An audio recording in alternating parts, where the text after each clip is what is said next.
President Donald Trump's public threat to strip Harvard University of its tax-exempt status could come back to bite him, legal experts told NBC News. In a Truth Social post Friday, Trump said, "We are going to be taking away Harvard's tax-exempt status. It's what they deserve."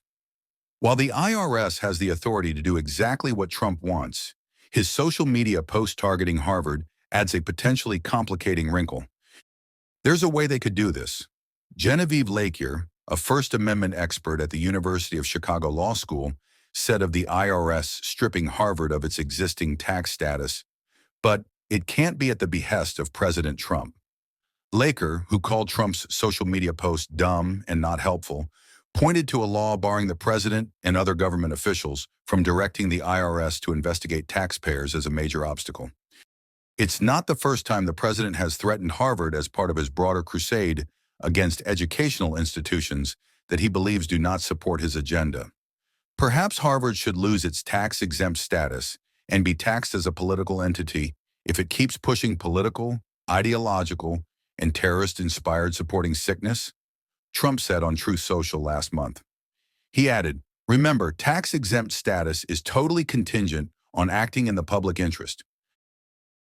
Edward McCaffrey, a tax law professor at the University of Southern California Gould School of Law, agreed that it does not help that the president is politicizing this. It raises the question that he's directing this and suggests the move is about retribution and vengeance instead of public policy, which is something Harvard could use in its defense.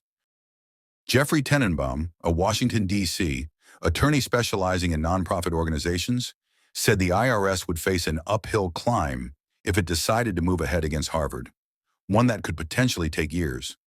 Jason Newton, a spokesperson for Harvard, said in a statement after Trump's post that the school would fight any action by the administration to change its status.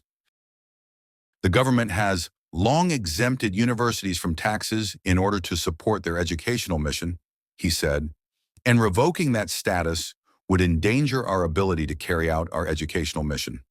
The unlawful use of this instrument more broadly would have grave consequences for the future of higher education in America, Newton said. The White House did not respond to a request for comment. Students on the campus of Harvard University on April 18th, Mustafa Basim Rashanadolu, via Getty.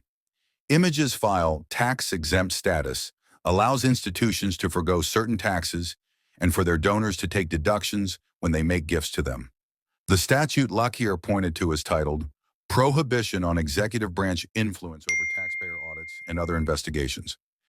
The 1998 law says it shall be unlawful for any applicable person, defined as the president, the vice president, or any employees of their offices, to request directly or indirectly any officer or employee of the Internal Revenue Service to conduct or terminate an audit or other investigation of any particular taxpayer with respect to the